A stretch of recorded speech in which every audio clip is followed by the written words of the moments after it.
Before you can start creating your email marketing campaign, you first need to create a list of email addresses that you want to send your newsletter or email campaign to. If you already have an email list, then you're off to a great start.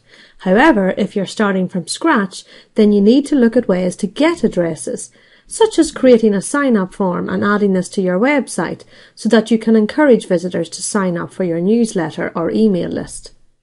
Regardless of whether you are starting from scratch or you already have a list of email addresses, you need to first create the mailing list itself so that you can then add email addresses to it.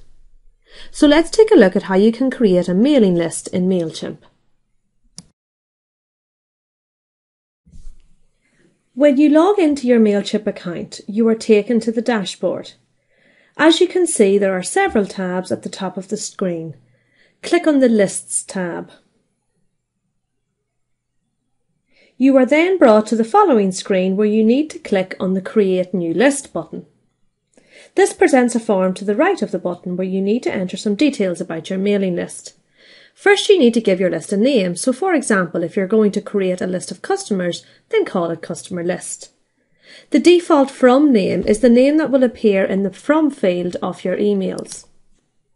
You can set this to anything you want, but it is advisable to choose a name that relates to your company, for example, the company name itself. This is so that the people receiving the email are in no doubt about who it is from. In the default Reply to email field, enter the email address that all replies will be sent to. This could be a person's email address within your company, or you could create a generic email address, such as newsletter@mycompany.com, so that you can easily track all replies to your newsletter. Next, you need to specify the default subject for your emails to this mailing list. Now, the subject you enter here is always used unless you specify a specific subject line for each campaign. Now, one thing you need to be careful of is the words you use.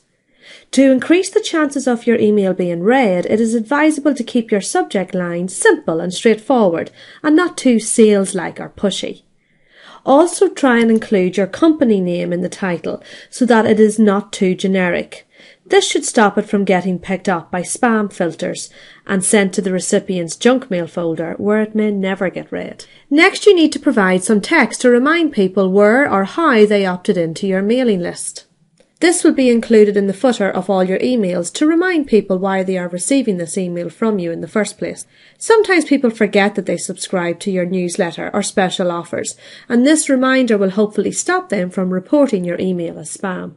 The postal address for your company is also displayed in the footer of your email, so make sure that the postal address here is correct. Next, you can specify if you want to be notified by email when people either subscribe or unsubscribe to your mailing list. So these are handy options to switch on. Now leave the remaining options unchecked for now, as these are more advanced options. And finally, just click on Save. You are then returned to the main list screen where you can now see the new mailing list you have just created. Next, we need to add some email addresses to our list. There are many ways you can do this. For example, you can add one address at a time, or you can import a list of addresses if you happen to have one already. To do this, click on the Import My List option. As you can see, MailChimp provides you with several different ways to import your customers' data. For example, you can either upload the details directly from your computer, you can copy and paste the data from an Excel file, or you can use any of the specific software listed here. In this video, we're going to upload our data from an Excel spreadsheet, so select the Excel option. Next, you need to simply go to your Excel file and copy the data that you want to import. So go to your Excel file, highlight the data that you want to import, copy it, then return to MailChimp and simply paste the selection into the box and click on Import List. MailChimp then imports your data and presents you with the uploaded data, as you can see here. Now, MailChimp automatically tries to assign titles to each column of data. For example, here it did recognise that the first column contains email addresses, so click on OK to accept the column name. Then do the same for each of the remaining columns. However, for the last column, it hasn't recognised what data it actually contains, so you need to give it a column title yourself. For example, full name, and click Save.